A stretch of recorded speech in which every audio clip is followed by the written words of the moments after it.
Hello and good morning. Today we have with us Professor Abhishek Mishra, National Secretary and National Spokesperson of the Samajwadi Party. We also have joining us Dr. Vanlalthlana, Member of the Legislative Assembly of the Government of Mizoram. Welcome, sirs. Thank you. Just to kick off this conversation in a very candid manner, could one of you all tell me as to what is the importance of a platform like National Legislators Conference Bharat, and what sort of a purpose does it hope to aspire? Abhishek, sir, you can probably take the first question. I think NLC is a brilliant idea in the sense that the idea where you're getting National Legislators Conference. So you get legislators from across the country. And I think that's the first time such an experiment is being conducted in this country, where across party lines and across geographies, across governments, across our political spectrum, legislators are going to come and congregate on a platform only by the virtue of it being a legislator, nothing else. So I think there's great relevance for the platform. Also, the good thing is that it is an apolitical platform. It's not a party line platform. It's not supposed to be, nobody's really judging you for anything. It's not that I have to score brownie points with somebody, or my leader is watching, or the speaker is listening, and, or my chief whip is sitting here and he's going to go back and report to the chief minister or the prime minister that, look, this is what Abhishek said today, or this is what he didn't say today, right? So I think it's going to be a platform where people can come up, they can open up. A very good outcome that I'm hoping will come out of it is people will form some good friendships for life. Right. And otherwise, there's no platform which brings legislators. For example, I'm very happy that we have somebody from Mizoram here today. So if it was not for NLC, I would probably never have met him in my entire life. Right. Even had I been, a legislator for 30 years. So that's the beauty of this idea, that you come together, you form relationships, you form friendships, and ultimately, you see, we're all trying to achieve the same thing. We might have different ways, we might have different goals, we might have different pathways, but ultimately the outcome that we want is development of this country, and a small little role for us to play in that road along development, where we can also look back 30 years down the line and say, look, I think that was a life well lived for our country. Whatever little contribution I could do, I made for my country. That's all that we want, I think. So I think it's a great platform. Very happy to be a part of it. Dr. Vanlalthlana. Yes, I have looked at the thematic participation sessions. So I've looked at the topics also. So I like this commendable constituency management practices. It's what comes to my mind, because I've been to this PRS legislative research trainings on finance and all. So MLCs from different states, we used to converge together, share our views, and like Professor Abhishek had said, I have made good friends. Some of them had become MLAs, like ministers and all, even MPs also. Right. So what I get the most is I learned from them. And if we can have that this participatory sessions and share our views, like for me, being a first-time MLA, I learned a lot from my seniors. There in Mizoram, we have only 40 MLAs. I learned a lot from them. If from the nationwide conference, if we come together, if we share our views, then I'll learn a lot more from them again. So it's a learning process. It's a sharing process also. It's a very good initiative that MIT has done. Sure. Moving on to the next question. We've often heard that if you look at lawmakers in general, and if we look at the assembly and the way sessions are conducted, there is always a lot of uproar and discrepancy in the House in terms of how the session is conducted. It's just a part of how a normal electorate views assembly proceedings. When you sort of bring everyone together, not only by their state, but on a much larger scale, like what NLC does those discrepancies increase when put into a room, or how exactly do we address this? I think the broader a commonality becomes, the granularity becomes less important. Right. So what we're trying to do here is take, and the commonality for this conference is being a legislator. So it's not about party politics. It's not about constituency. It's not about allocation of resources and budgets. What happens in a house, and democracy by its very nature is, sort of very hands-on. You got to get your feet in and get them dirty, and there's no other way of doing it, right? You got to be with people, raise those issues, be concerned, fight for it. Because ultimately in any system, private sector, government sector, corporate sector, multinationals, whatever, resources are always limited. And as a legislator elected from a particular constituency, I want more and more for my constituency first. And then obviously you're looking at the state or the national perspective as well.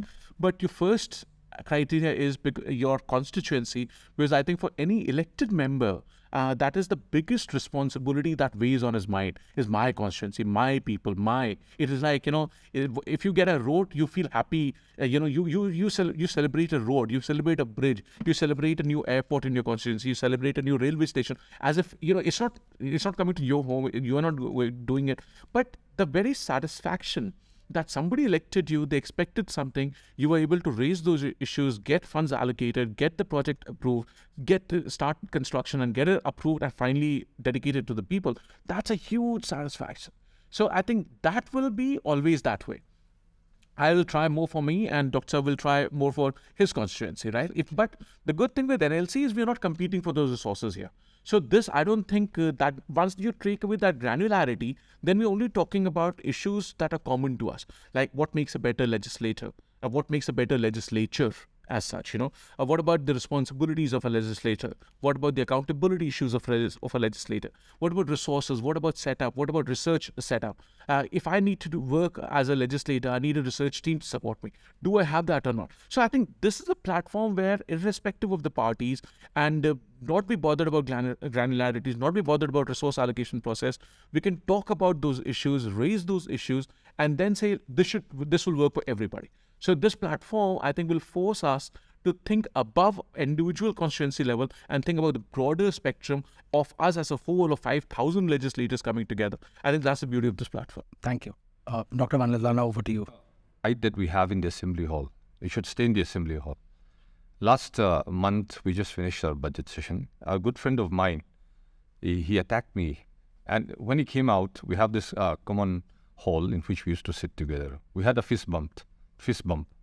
So he said that, did I attack you? Did it hurt you? So I said, it's only a game. So that's how politics should be. It's somewhat like a game. Sometimes we fight, but at the end of the game, the team, we used to sit together. I still play basketball. I used to relate to that. We used to sit together and we used to talk how we have to promote basketball. That's how it should be.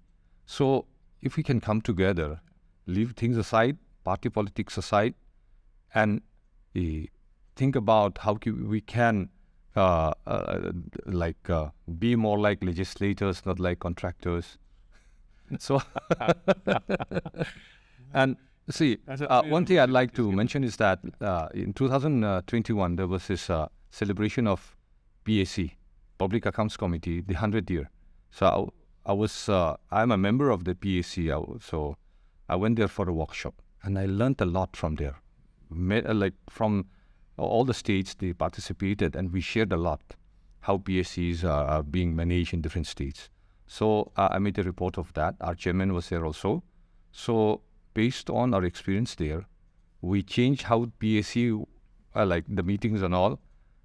Previously, you used to look at the, let's say, the oldest reports that we have in the CAG reports. But from what we learned, they simultaneously changed from the latest and the oldest, the reports. So we changed like that. Now, our system has changed a lot. We learned a lot from that. And I hope this NLC, we can learn a lot like that.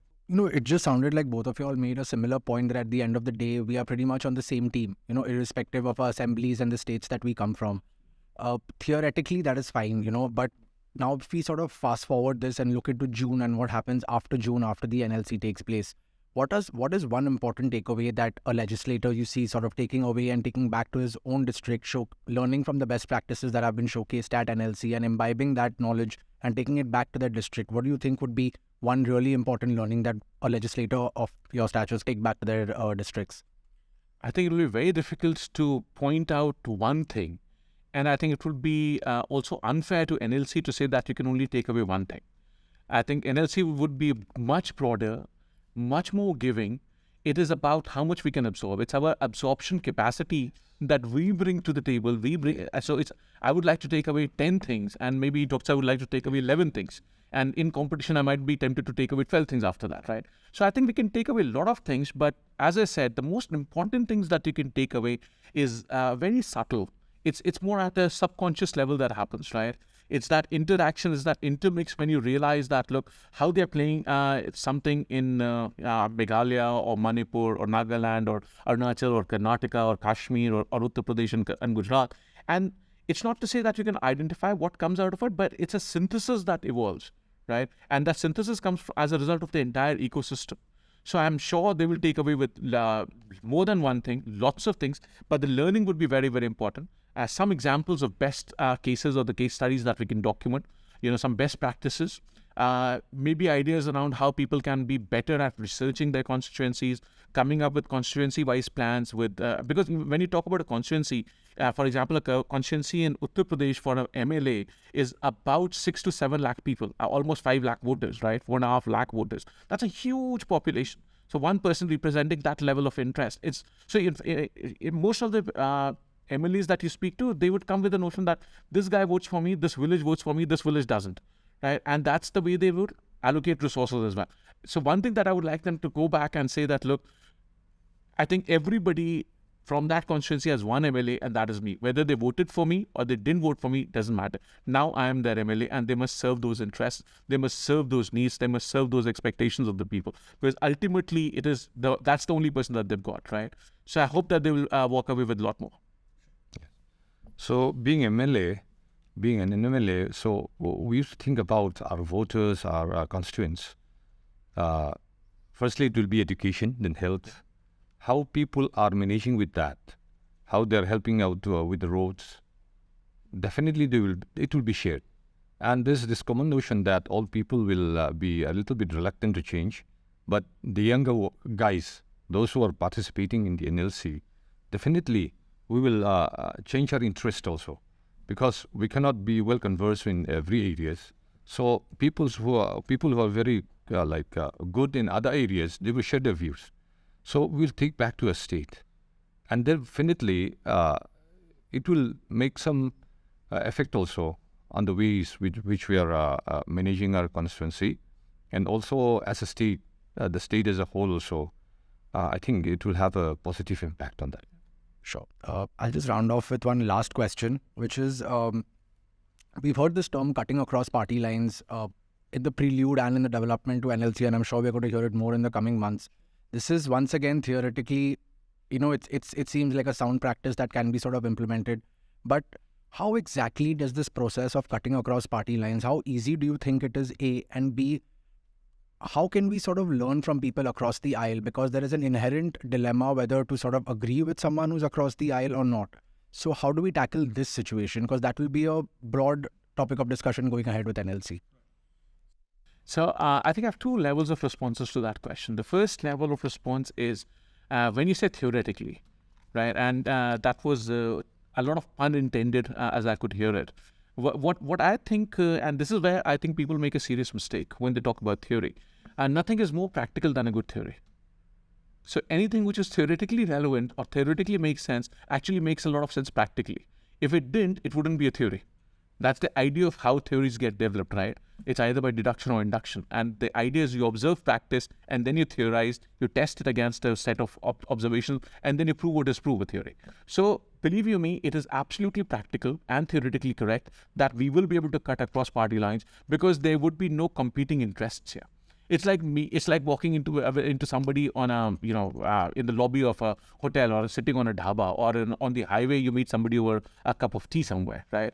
And you don't have really competing interests. You don't have to make a point to anybody. You just in that frame of mind where you come with a perspective that I want to go, I want to meet people, I want to learn, I want to listen to people, I want to read about their experiences, and I want to see what's going on, right? And then maybe come back richer from that experience. So I think theoretically and practically both, it will be an enriching experience, and it will be easy to learn from across the party lines. So Vanlalthlana, your opinion? Yes, like I made that suggestion in the session earlier. So all of us will come with our views, and there will be these sessions So I was thinking like if we can have an online registration system in which we can participate in the sessions based on our interests. Because if we, if the chairman just picks from whoever is putting up their hands, so there will be, I don't know the name, sort, because many of them will say that, okay, I'm a senior. They don't know like each other from different states. They will be the senior most, and they will try to get the first talk or something like that. So if we can have an organized, let's say, timings, and which beforehand they will get the information before starting the sessions, and now before going, also they can have the information. If it comes like that, they will be more prepared also. They will know that their time is this at this time, so they will be more prepared and concise. And we don't, like Professor had said, our interest, it has changed. Before sessions, during sessions and all, social media and the pressure from the parties and all, we are ready to fight. But NLC, it's not like that. The atmosphere is very different. We are there to make friends. We are there to learn new ideas. So the atmosphere will be very different, even though it's cross-party. I hope we have a very good session on that also. Thank you. Definitely. Thank you. Thank you very much. Okay.